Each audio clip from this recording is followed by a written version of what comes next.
Hello everyone, welcome to back my channel. I hope everyone is having a wonderful day. Before starting the video, please go ahead and hit the subscribe button and give this video a thumbs up.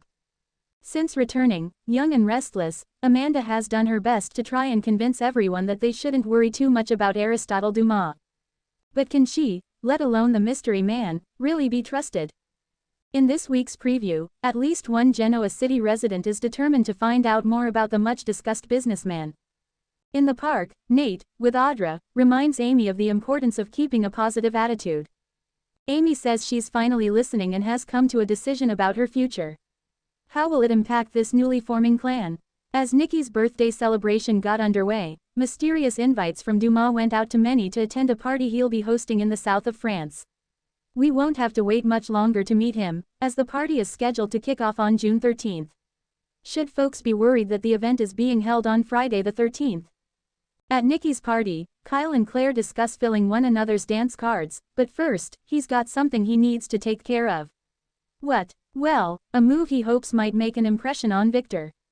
Has Kyle learned nothing from his dad, who has battled the mustache unsuccessfully for literally decades?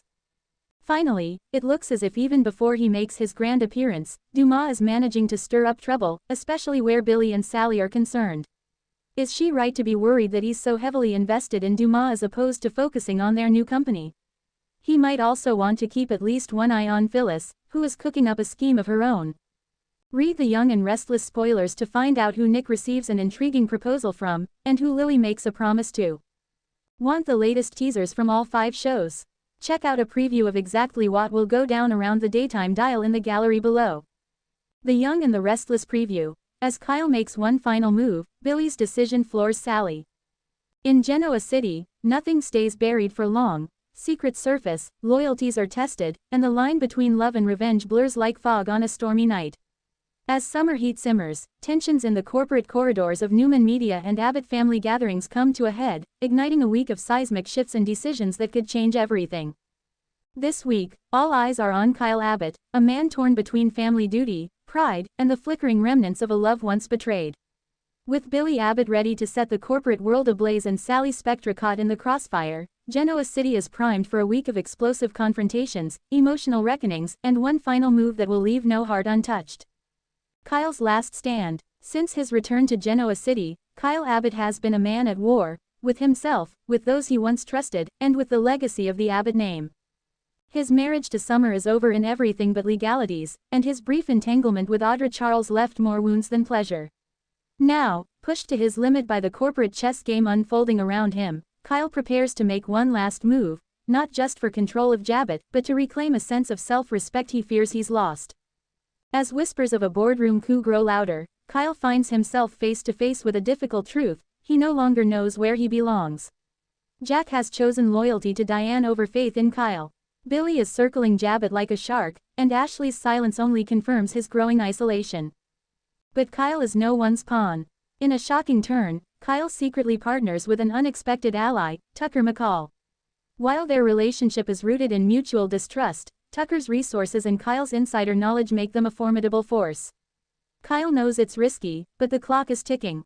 If he's going to reclaim his seat at the table, he needs leverage. With Tucker's help, Kyle orchestrates a discreet acquisition of Abbott subsidiary shares, using shell companies and international holdings. The goal: build a block strong enough to force a board vote and oust Billy from his executive role. But it's not just about Billy. Kyle's move is also personal. It's about showing Jack that he's not the petulant son they all think he is. It's about proving to himself, and maybe to Summer, that he's not defined by his mistakes. Kyle's final move sets off a chain reaction, one that will draw lines in the sand and reveal hidden agendas. But as the saying goes, when you play with fire. Billy's power play. While Kyle maneuvers in the shadows, Billy Abbott stands at the precipice of transformation. Over the past few months, he's found unexpected stability. The chaos that once defined him has been tempered, at least on the surface, by his renewed role at Abbott and a surprising calm in his personal life. But calm is a foreign concept to Billy. Behind closed doors, Billy has been working on a project that could shift the media landscape in Genoa City. Tired of being the Abbott underdog, he's used his time at Abbott to quietly re-establish ties to the media world, specifically Chancellor Winter's digital wing, where he once left behind a trail of both brilliance and destruction. In a move no one sees coming, Billy calls a press conference, not to announce a new product line for Jabot, but to reveal a hostile buyout of a key media property, Spectra Digital, Sally's startup venture that was recently launched under a partnership with Newman Media. Billy's new media enterprise, Clear Voice, will absorb Spectra Digital completely, thanks to a buy-sell clause hidden deep in Sally's contract with her investors. Sally, blindsided and humiliated, confronts Billy in front of the press, accusing him of betrayal. But Billy, in classic fashion, doesn't flinch. "This isn't personal, Sally," he says. "It's business. But if you want to make it personal, you're more than welcome to try." His words are a slap in the face, not just because they mirror Victor Newman's ruthless style, but because Sally once believed Billy was different. Now she sees a man willing to burn bridges for power. But the pain doesn't stop there. In private, Billy confesses something that floors Sally even more: he did it to protect her. "Nick and Adam, they'll never let you rise," he says. "Victoria sees you as a threat. But with me, you could run the whole damn division. I'm offering you more than Newman ever would. You just don't see it yet." Sally's stunned silence says it all. She's not sure whether to be furious, flattered, or afraid. Sally's dilemma. Billy's offer gnaws at Sally. On one hand, he's bulldozed her dreams. On the other, he's offered her something real: creative freedom, influence, and a chance to finally step out from the shadows of the Newmans. But Sally isn't one to be tamed. She turns to Chloe, her ever-loyal business partner, for advice. Chloe urges caution. "You can't trust Billy. You never could. This is about him, not you." Still, Sally's instincts tell her otherwise. There's a different edge to Billy now. He's not the broken gambler. He's playing a longer game, and he wants her in it. To complicate matters further, Adam Newman comes calling, warning her not to trust Billy's White Knight act. "He's just another man trying to control you, Sally. Don't be a fool." Nick, for his part, remains distant, torn between residual feelings and his growing wariness of her ambition. Sally realizes she's alone again, just like when she arrived in Genoa City. The question now is, does she follow the path Billy's laid out or forge her own, even if it means starting from scratch? A war of abbots. Back at Jabot, the fallout from Kyle's secret deal hits hard. When Jack learns of his son's alliance with Tucker, he's livid, but also shaken. Diane pleads with him to consider Kyle's motives, but Jack sees betrayal. Billy, however, is quick to use the chaos to his advantage. He calls for an emergency board meeting and leverages his temporary majority to push through reforms that leave Kyle further isolated. But he doesn't anticipate what happens next. Ashley returns, quietly, confidently, and throws her support behind Kyle. "I don't trust Tucker," she says, "but I trust you even less, Billy." The Abbott civil war is in full swing. And as boardroom battles threaten to destroy the family from within, old wounds resurface. Jack is forced to confront his own failings as a father. Billy must reckon with the addict in the mirror. And Kyle realizes that power, once seized, demands a price. Preview's final note: the calm before the storm.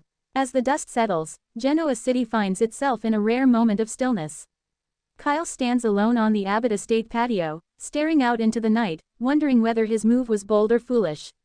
Billy watches his own reflection in a darkened office window, questioning whether he's truly changed, or just better at hiding who he's always been. And Sally, she's on the verge of something massive. Whether it's revenge, reinvention, or both remains to be seen. But one thing is certain: The Young and the Restless is about to live up to its name in ways no one expected. Coming next week, Victor Newman gets wind of Billy's acquisition and vows retaliation, old school style. Genoa City might not be big enough for both of them. Summer Newman makes a surprise return from her business trip, and she's not alone. Who is the mystery investor she brings to the table? Devin and Lily face backlash from employees over Billy's power plays, threatening the unity at Chancellor Winters. Audra Charles smells blood in the water and begins scheming her own ascension, using Kyle's desperation and a dangerous secret to her advantage. Nikki Newman issues a stern warning to Sally: don't let ambition cost you your soul. Genoa City's about to burn, and everyone's playing with matches. Thanks for watching this video and please subscribe our Update World 24 YouTube channel for more update news.